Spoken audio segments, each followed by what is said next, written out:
English में 95 marks score करना चाहते हो तो ये वीडियो आपके लिए बहुत ही स्पेशल होने वाला है, क्योंकि हिंदी मीडियम के स्टूडेंट के लिए हिंदी में तो वो बना कर लिख लेते हैं, लेकिन जब बात आती है इंग्लिश में तो वो इंग्लिश में अगर कोई क्वेश्चन उनको हिंदी में पता रहता है लेकिन इंग्लिश में बना कर नहीं लिख पाते हैं क्योंकि उन्हें टेंस नहीं आता है। आज के इस वीडियो में क्लास 10-12 के स्टूडेंट के लिए बेसिक से टेंस बताया जाएगा, एक एक कॉन्सेप्ट को। तो जितने भी स्टूडेंट इंग्लिश में फुल मार्क्स पाना चाहते हैं इस वीडियो को शुरू से अंत तक जरूर देखना। और जितने भी स्टूडेंट NTSC स्टेज 2 की प्रिपरेशन कर रहे हैं अनअकैडमी उनके लिए लेकर आए एक स्पेशल बैच जिसमें आपको इंडिया के टॉप एजुकेटर NTSC के प्रीवियस ईयर के क्वेश्चन पेपर हल सहित कराएंगे। और सबसे मोस्ट इंपॉर्टेंट बात, जितना भी टाइम आपका बचा है उसमें आपको कंप्लीट रिवीजन लेसन 1 से कराए जाएंगे ताकि आप कंप्लीट रिवीजन कर सको, ठीक है। और ये बैच स्टार्ट हो चुका है 2 जनवरी से। जितने भी स्टूडेंट देख रहे हैं डिस्क्रिप्शन में आपको लिंक प्रोवाइड किया, उस लिंक पर क्लिक करके इस बैच में आप बिल्कुल फ्री में इनरोल कर सकते हैं और अपनी तैयारी को और मजबूती दे सकते हैं। और इस वीडियो को आप कम से कम 1000 लाइक करना ताकि इस वीडियो को सभी स्टूडेंट के पास यूट्यूब पहुंचा सके, ठीक है। तो आज के इस वीडियो को शुरू करते हैं। Hello guys, welcome to strong classes. दोस्तों, जैसा कि आप लोगों को मैंने बता दिया है कि ट्रांसलेशन के पार्ट में अब क्या क्या चीजें आपके लिए इंपॉर्टेंट होने वाली हैं, जैसा कि आपके लिए सबसे इंपॉर्टेंट सबसे पहले जानना जरूरी है टेंस के बारे में। और मैंने आपको ट्रांसलेशन के पार्ट में हर एक पार्ट को लास्ट वीडियो में पूरी तरह क्लियर कर दिया कि इतने टॉपिक आपको समझने हैं। तो इसलिए अब आपका ये टेंस मैं शुरू करने जा रहा हूं। अब इस शुरुआत आपकी जो हुई है ये शुरुआत आपको एक कदम आगे लेके चलना है। तो देखिए, सबसे पहले क्लास 10th और 12th के विद्यार्थियों, सबसे ज्यादा आपका फोकस हो जाएगा कि प्रेजेंट इंडेफिनिट टेंस। अब इसको क्लियर करने के बाद एक एक प्रेजेंट टेंस के चारों पार्ट के साथ साथ आपको हर एक पार्ट को एक्सट्रीम नॉलेज मिलेगा, तो ध्यान में रहे आपको। देखिए, सबसे पहले ऐसा कि आप देख रहे हैं प्रेजेंट इंडेफिनिट टेंस, तो बच्चों सबसे पहले आपको करना क्या है कि हम क्या करते हैं, हम ये देखते हैं कि जो सेंटेंस लिखा है इस सेंटेंस के अंत में क्या है। यानी सबसे पहले आपको टेंस की पहचान करनी है। क्या करनी है? टेंस की पहचान करनी है। अगर टेंस आपने पहचान लिया तो अब उसके बाद तुरंत आपके मन में आना चाहिए अब क्या करें। तो अब आपको पहचानना पड़ेगा कि सेंटेंस कौन सा अफर्मेटिव है कि निगेटिव है कि इंट्रोगेटिव है। और अगर इंट्रोगेटिव है तो उसमें वो एस नो टाइप यानी क्या से शुरू हो रहा है या प्रश्न पूछने वाला शब्द वाक्य के बीच में आए, ये पहचानना होगा। ये पहचानने के बाद ही आप क्या करोगे, अपने उस फार्मूले का यूज करके आप इस ट्रांसलेशन को सॉल्व कर सकते हो। तो चलिए मैं बताता हूं कैसे इजी तरीका है। इससे पहले आप वीडियो के साथ शुरू से लेकर अंत तक बने रहेंगे ताकि एक भी मिस्टेक हुई तो फिर आप भूल जाओगे, कर नहीं पाओगे। तो देखिए, पहचान क्या होता है कि क्रिया के अंत में ता ते ती का आना, यानी जिस हिंदी वाक्य के क्रिया के अंत में ता ते ती आते हैं वो टेंस कहलाता है प्रेजेंट इंडेफिनिट टेंस, ठीक है।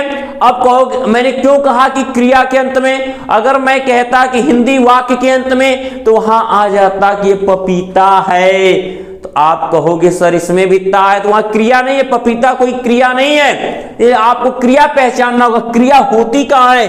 किसी भी वाक्य के अंत में। अब यहां उसका शुद्ध हिंदी करने पे ना शब्द जरूर आएगा, जैसे पीटता है यानी कि पीटना, सुनाता है अर्थात सुनाना, मचाते हैं मचाना, पढ़ती यानी पढ़ना, सबके अंत में आया ना। यह है क्रिया की पहचान, मेन वर्ब की पहचान। और उसमें अगर ता है, ते है, ती है, अगर आया है तो वही है प्रेजेंट इंडेफिनिट टेंस। तो अब टेंस आपने पहचान लिया कि इसके अंत में ता है। क्या है? ता है। टेंस हो गया प्रेजेंट इंडेफिनिट। अब पहचानना है कि ये सेंटेंस कौन सा है, ये अफर्मेटिव है कि निगेटिव है कि इंट्रोगेटिव है। तो चलिए इसको, अगर इसमें कहीं नहीं दिख रहा है तो निगेटिव होगा। और अगर कोई प्रश्न पूछने वाला शब्द क्या, क्यों, कैसे, कहां, कितने, कितनी दिख रहे हैं, इंट्रोगेटिव होगा। क्या दिख रहे हैं? कोई नहीं दिख रहे हैं, तो ये अफर्मेटिव है। अब हम आ जाएंगे अफर्मेटिव की तरफ कि अफर्मेटिव सेंटेंस है प्रेजेंट इंडेफिनिट का, वो अफर्मेटिव है। तो अगर आपने एक टेंस के 4 स्ट्रक्चर याद करे तो अब हर टेंस में कुछ याद करने की जरूरत नहीं, बस सहायक क्रिया और मेन वर्ब का फॉर्म याद करने की जरूरत होगी। तो इसलिए मैं इस टेंस को डीपली आपको समझाऊंगा। तो इस टेंस की सहायक क्रिया जैसा कि डू और डज होती है, तो इसका प्रयोग अफर्मेटिव सेंटेंस में नहीं करके निगेटिव और इंट्रोगेटिव में करेंगे। और जब डू डज लगेगा तो मेन वर्ब का फर्स्ट फॉर्म होगा, जब डू डज नहीं लगेगा तो मेन वर्ब को ही में यस या यस जोड़ के उसको सिंगुलर सब्जेक्ट के साथ सिंगुलर बनाया जाता है, क्योंकि जितने भी मेन वर्ब होते हैं ऑलरेडी वो पहले से ही प्लूरल होते हैं, उनको सिंगुलर बनाने के लिए यस या यस जोड़ा जाता है। तो अब ये हमने पहचाना है कि प्रेजेंट इंडेफिनिट है क्योंकि ता है, सेंटेंस अफर्मेटिव है क्योंकि इसको स्वीकार किया गया है। तो चलिए सबसे पहले क्या लिखना है हमको फार्मूला याद होना चाहिए हर अफर्मेटिव का, निगेटिव का और इंट्रोगेटिव का। पहले सब्जेक्ट, तो इसमें सब्जेक्ट कौन है? अगर आपको सब्जेक्ट पहचानने का ढंग नहीं है तो आप सब्जेक्ट के लिए मेन वर्ब के पास जाइए, मेन वर्ब के पहले लगाइए कौन, कौन पीटता है? प्रियम। अब कहोगे तो जो कौन के बदले कौन एक सीआईडी का काम करेगा, मेन वर्ब अंत में होता है, ये तो आप जान ही गए। अब मेन वर्ब का स्थान हिलेगा नहीं, उनके पास जाइए, तुरंत लगाइए कौन, कहिए कौन पीटता है, तुरंत सब्जेक्ट आएगा। सब्जेक्ट हो गया हमारा प्रियम, लिखेंगे हम प्रियम। क्या हो गया? प्रियम। अब उसके बाद आपका नंबर क्या है? देखिए मेन वर्ब, उसमें यस या ईएस। अब आप कहोगे इसमें यस या ईएस लगाना है, तो अब मेन वर्ब है इसमें कौन? पीटना। पीटना का क्या होता है? बीट। लेकिन यस या ईएस कब लगेगा? जब ये सिंगुलर होगा सब्जेक्ट। तो प्रियम सिंगुलर है तो हम इसमें लगाएंगे यस, बीट्स। अब है कि ऑब्जेक्ट, ऑब्जेक्ट के लिए मेन वर्ब के पहले किसे और क्या से प्रश्न करिए। किसे पीटता है, क्या पीटता है? तो क्या का तो उत्तर नहीं, लेकिन किसे का उत्तर है, तो उसे पीटता है तो हिम। अब जो बच गया वही अदर वर्ड है। किसकी इंग्लिश बच गई है? वो है रोज, वो हो गया अदर वर्ड, रोज का हो गया डेली। तो ये हो गया फुल स्टॉप। ये इस तरह से आपका अफर्मेटिव कंप्लीट हुआ। अब चलिए देखते हैं निगेटिव की तरफ।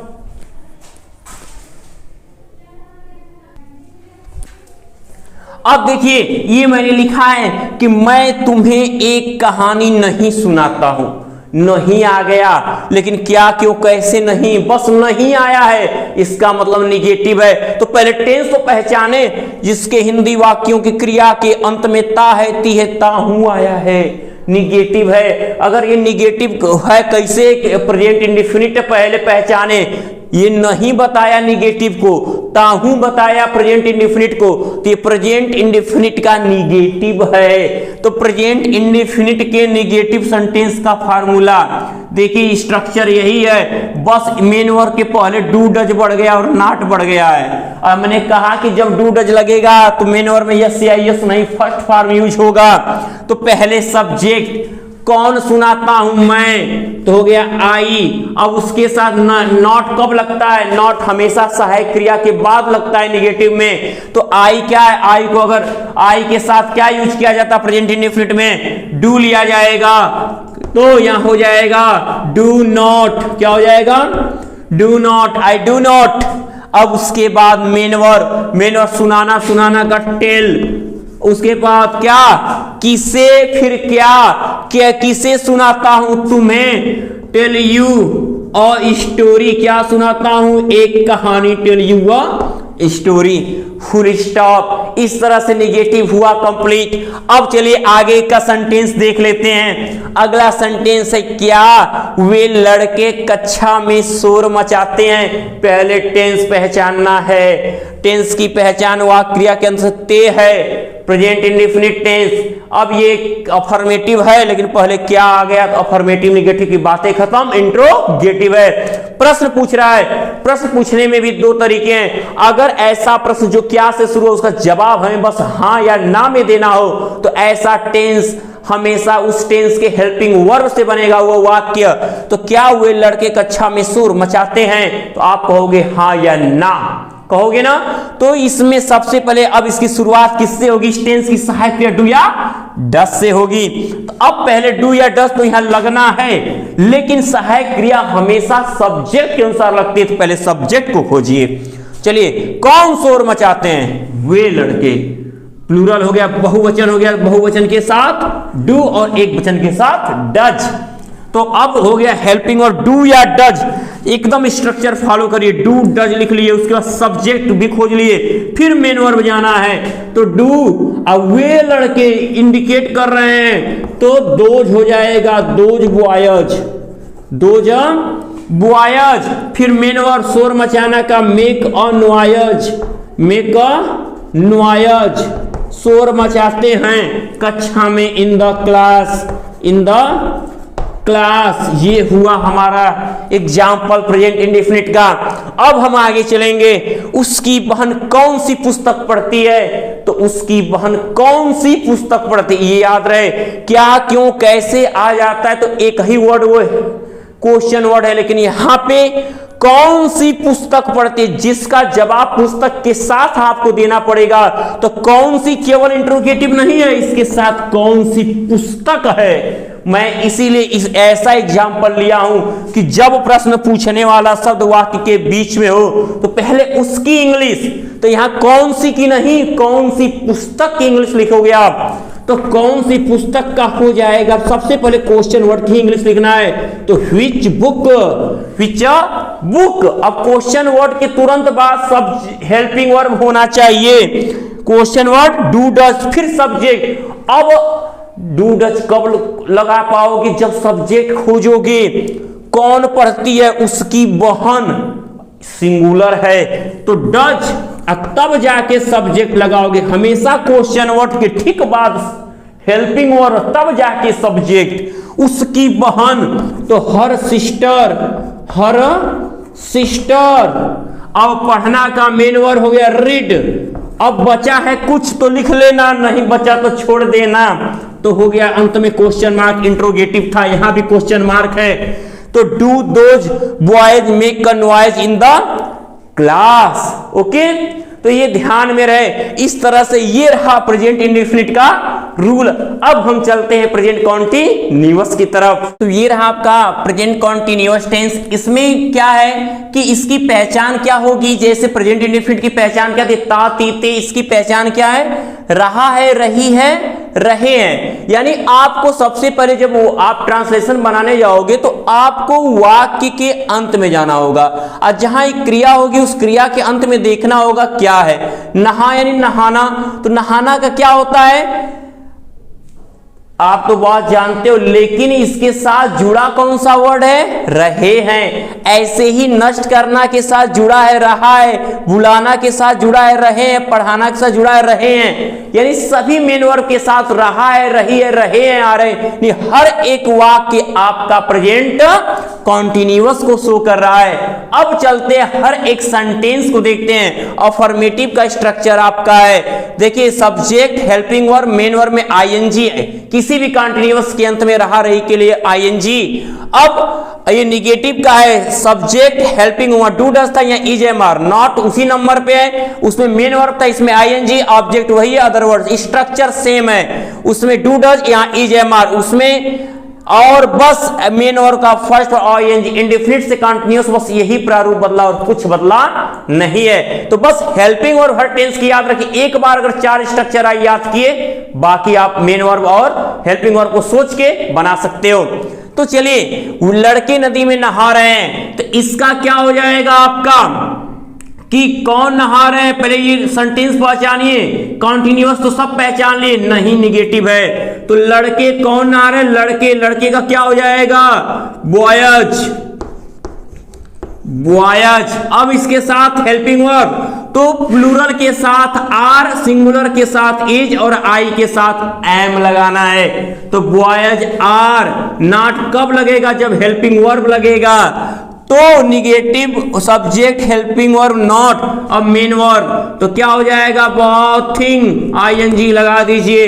अब क्या बचा, in the river, bathing in the river. अब बचा है और कुछ नहीं बचा है। दूसरा सेंटेंस क्या हुआ, अपना समय नष्ट कर रहा है, तो इसमें नहीं कहीं पर दिख रहा है, कहीं क्वेश्चन वर्ड दिख रहा है, नहीं दिख रहा है, तो क्या है, अफर्मेटिव।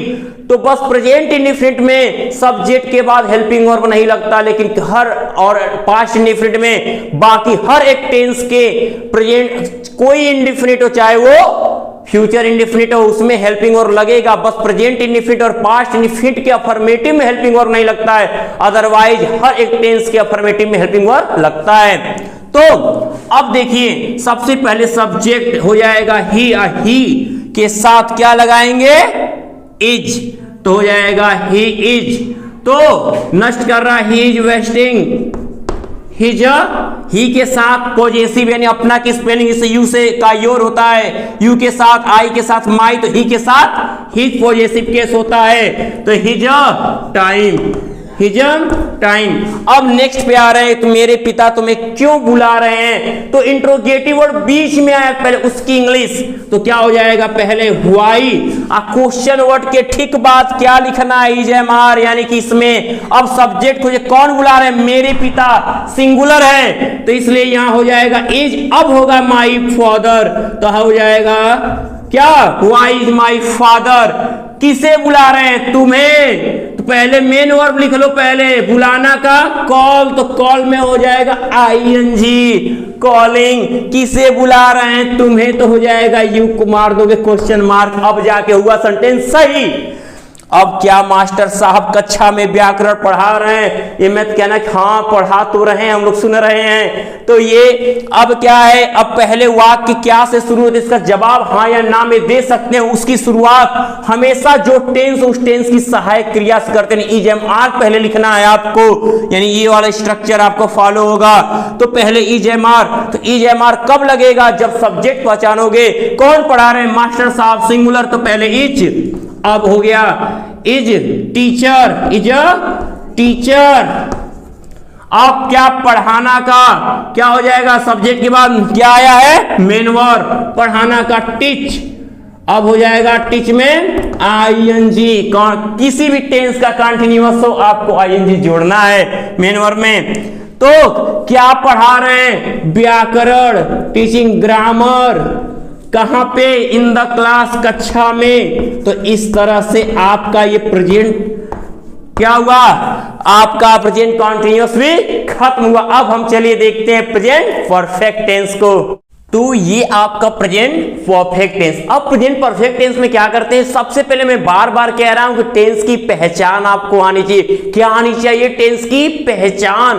अभी टेंस की पहचान क्या, प्रेजेंट परफेक्ट टेंस की, क्योंकि किसी भी सेंटेंस के अंत में हम सबसे पहले जाएंगे और वहां पहचानेंगे कि अंत के जो क्रिया है उसके साथ क्या वर्ड ऐड है। तो अब तक आपने प्रेजेंट इंडेफिनिट में देखा कि ता है, ती है, ते है, प्रेजेंट कॉन्टिन्यूअस में रहा है, रही है, रहे हैं। अब आते इसकी पहचान में चुका है आएगा, चुकी है आएगी, चुके हैं। अगर ये वर्ड न दिखे या अंत में आ है, ई है, ए है आए तो भी प्रेजेंट परफेक्ट ही पहचानोगे। इसे वह जा चुका है या वह गया है, ये दोनों वर्ड क्या बताएंगे, आपका प्रेजेंट परफेक्ट ही बताएंगे। तो अब देखिए स्ट्रक्चर मैंने कहा कि अफर्मेटिव का याद कर लीजिए, निगेटिव का याद कर लीजिए, इंट्रोगेटिव का पहला जब वाक्य क्या से शुरू यानी जिसका जवाब हम हाँ या ना में दे सकते हैं, और एक है जिसमें क्वेश्चन वर्ड बीच में आए। तो 4 सेंटेंस बस आप किसी भी एक टेंस का तैयार करिए और बस याद करना रहेगा आपको कि किस टेंस में हेल्पिंग वर्ब क्या होता है, किस टेंस के मेन वर्ब में क्या लगता है। उसके बाद स्ट्रक्चर आपका वही, पहले अफर्मेटिव में सब्जेक्ट, फिर देखिए हेल्पिंग वर्ब, इसका helping verb has, have, main verb तो मेन वर्ब का third form, object other word, affirmative. तो देखिए बात कर लेते हैं हम सबसे पहले इसकी। मैंने आज एक चोर पकड़ा है। अब सबसे पहले क्या पहचानेंगे, सबसे पहले क्या, टेंस पहचानेंगे। टेंस की पहचान क्रिया के अंत में क्या है, पकड़ा है, आ है, आ है। तो अब टेंस हो गया प्रेजेंट परफेक्ट टेंस। तो टेंस पहचानने के बाद हम ये पहचानेंगे कि सेंटेंस अफर्मेटिव है कि निगेटिव है कि इंट्रोगेटिव है, ये पहचान करेंगे। तो मैंने आज एक चोर पकड़ा है, कहीं निगेटिव वर्ड नहीं है, कहीं पे क्वेश्चन वर्ड नहीं है, तो ये अफर्मेटिव हुआ। तो अफर्मेटिव में पहले क्या है, सब्जेक्ट, कौन चोर पकड़ा है, तो मैंने यानी मैं यानी आई। उसके बाद हैज या हैव, तो सभी लोग जानते हैं कि आई के साथ क्या यूज होता है, हैव यूज होता है। तो आई के साथ हैव, आई हैव। फिर मेन वर्ब, इसमें से खोज के बस स्ट्रक्चर में रखते जाइए, सब्जेक्ट रख दिए, हैज हैव में से एक लिख लिए। अब मेन वर्ब का थर्ड फॉर्म, तो पहले मेन वर्ब तो खोजिए। तो मेन वर्ब क्या, पकड़ना। पकड़ना का क्या होता है, कैच। कैच का थर्ड फॉर्म कॉट। तो क्या हो जाएगा, CAUGHT, कॉट। क्या पकड़ा है, क्या। अब आता है कि उसके बाद ऑब्जेक्ट। ऑब्जेक्ट कैसे पहचानते हैं, मेन वर्ब के पहले किसे या क्या लगा के प्रश्न करिए। किसे पकड़ा है, चोर। क्या पकड़ा है, चोर। तो एक चोर और थीप, और थीप बच गया, जो वही अदर वर्ड है। किसकी इंग्लिश बच गई, मैंने का हो गया, एक चोर का हो गया, पकड़ा के बचा क्या, आज। आजकल, परसों, नरसों, सबकी स्पेलिंग हमेशा लास्ट में अदर वर्ड है। तो क्या हो जाएगा, टुडे। ये हुआ आपका सेंटेंस का अफर्मेटिव के अंत में फुल स्टॉप, क्योंकि असर्टिव के पार्ट है अफर्मेटिव और नेगेटिव, जिनके अंत में फुल स्टॉप लगाया जाता है। अब आइए, मैंने अपना पाठ नहीं याद किया है, ठीक है, मैंने अपना पाठ नहीं याद कर चुका हूं। तो मैं अपना पाठ नहीं याद कर चुका हूं, इसका मतलब इसके अंत में पहले टेंस पहचानेंगे, तो अंत में क्या है, चुका है। अब कहोगी सर इसके अंत में तो क्या है, चुका है, तो अब आप ही पहचान के बताओ कौन सा टेंस है, प्रेजेंट परफेक्ट टेंस। टेंस के बाद सेंटेंस को देखिएगा, मैं अपना पाठ नहीं याद कर चुका हूं, तो क्या हो जाएगा, चुका हूं यानी आई। अब उसके बाद क्या आएगा, नहीं आया है, तो नहीं आया इसका निगेटिव। तो निगेटिव का स्ट्रक्चर क्या होता है, पहले सब्जेक्ट, टेंस का हेल्पिंग वर्ब, फिर मेन वर्ब, फिर ऑब्जेक्ट, फिर अदर वर्ब। तो इसका टेंस का हेल्पिंग वर्ब हैज हैव, इसके मेन वर्ब में थर्ड फॉर्म, बाकी सब सेम है, देख लो बच्चों सामने आपके। तो क्या हो जाएगा, आई। अब उसके बाद हैज हैव में से क्या लगेगा, अभी अभी आपको बता, हाँ हैव लगेगा, बहुत सही। अब मेन वर्ब अंत में होता है, शुद्ध हिंदी करने में ना आना चाहिए, याद कर चुका यानी याद करना, तो ना आया तो लर्न का थर्ड फॉर्म क्या हो जाएगा, लर्नट। अब क्या याद कर चुका हूं, अपना पाठ याद कर चुका हूं, आई के साथ अपना यानी आई का पॉजिटिव केस यानी माई, और पाठ का लेसन, ये बन गया, ये भी फुल स्टॉप। तो इस तरह से आपका नेगेटिव सेंटेंस भी तैयार। अब आते हैं अगले पे, क्या अमिता ने मेरी स्लेट तोड़ दी है, क्या तोड़ दी, कहोगे हाँ तोड़ दी, नहीं, जिसका जवाब हाँ या ना में, ऐसे सेंटेंस जो क्या से शुरू हो सकता जवाब हाँ या ना में दे सकते हैं, उसे हमेशा उस जो भी टेंस हो टेंस के हेल्पिंग वर्ब से। तो चलिए टेंस पहचानते हैं, सेंटेंस के अंत में चलते हैं। क्या अमिता ने मेरी स्लेट तोड़ दी है, ई है, ई है, ई है, प्रेजेंट परफेक्ट टेंस। तो सबसे पहले हैज हैव में से क्या लगेगा, हैज हैव कब लगाएंगे, जब पहले सब्जेक्ट पहचानेंगे, सब्जेक्ट के अनुसार ही हेल्पिंग वर्ब लगता है। तो कौन तोड़ दी है, अमिता। अमिता क्या है, सिंगुलर है, तो हम इसके साथ पहले हैज लेंगे, फिर सब्जेक्ट तो खोज ही लिए, क्योंकि सब्जेक्ट खोजे हो तभी तो हैज लगा है, has Amita, has Amita. Main verb का थर्ड फॉर्म क्या हो जाएगा, ब्रेक, ब्रेक का ब्रेक, ब्रोक, ब्रोकन, तो हो जाएगा ब्रोकन। मेरी स्लेट, तो माई स्लेट, माई स्लेट, और क्वेश्चन है तो क्वेश्चन मार्क। आगे, उसने मेरा छाता क्यों नहीं लिया है, तो उसने मेरा छाता क्यों नहीं लिया है, क्यों और नहीं। तो पहले क्यों भी आया और नहीं भी आया, तो दोनों का नियम आपको फॉलो करना है। तो पहले क्यों का यानी क्वेश्चन वर्ड अगर बीच में, तो पहले उसी की इंग्लिश आपको लिखनी है, और जैसे ही क्वेश्चन वर्ड लिखोगे तुरंत आपको टेंस का हेल्पिंग वर्ब यूज करना है। तो क्यों का पहले व्हाई, उसके बाद हेल्पिंग वर्ब क्या होगा, तो पहले सब्जेक्ट खोजिए, कौन लिया है, उसने यानी ही, तो ही के अनुसार हैज। देखिए हम नॉट को यहां लगा सकते हैं, नॉट जब यहां लगाएंगे तो हैजंट हो जाएगा, तो हम हैजंट भी लिख सकते हैं या हैज ही नॉट भी लिख सकते हैं। तो व्हाई हैज ही नॉट, यानी नॉट को अगर हम सब्जेक्ट के पहले लिखेंगे तो हैज के साथ क्या कर देंगे, कनेक्ट करके हैजंट कर देंगे, व्हाई हैज, या ऐसे ही आप सब्जेक्ट के बाद जो आपका क्लासिकल मेथड है उसी पे चलिए, तो व्हाई हैज ही नॉट। अब मेन वर्ब का, मेन वर्ब लेना का टेक, तो टेक का थर्ड फॉर्म टेकन, क्या ले लिया है, मेरा छाता, माई अम्ब्रेला।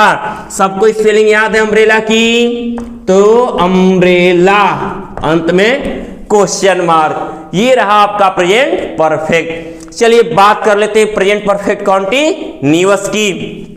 देखिए सबसे पहले इसकी पहचान पे ध्यान दें, तो इसकी पहचान है रहा है, रही है, रहे हैं, रहा हूं। अगर इतना पढ़ेंगे तो प्रेजेंट कंटिन्यूअस होगा, लेकिन जिस रहा है रही के अंत में अगर कोई समय दे दिया हो साथ में प्लस समय, यानी कि 2 बजे से 2 घंटे से, सुबह से शाम से, 4 साल से, 2 जनवरी से, 2000 से, सुबह दोपहर शाम, अगर ऐसे वर्ड भी रहा रही के साथ आते हैं तो वो सेंटेंस होता है प्रेजेंट परफेक्ट कॉन्टिन्यूअस में। तो चलिए देखते हैं, और इसमें जब समय निश्चित हो, यानी जो क्या है कि जैसे 2 घंटे अनिश्चित है, 2 बजे निश्चित है, सुबह शाम दोपहर निश्चित है, लेकिन 2 दिन 4 दिन क्या है अनिश्चित है, 4 महीना 5 महीना अनिश्चित इंडेफिनिट टाइम है। लेकिन वहीं पे क्या 2020 जनवरी फरवरी मार्च ये आपका क्या है, ये निश्चित है, ये डिफिनिट टाइम है। तो डिफिनिट टाइम के साथ आप ऑब्जेक्ट के बाद सिंस यूज करोगे, और जो अनिश्चित समय होगा उसके साथ फॉर यूज करोगे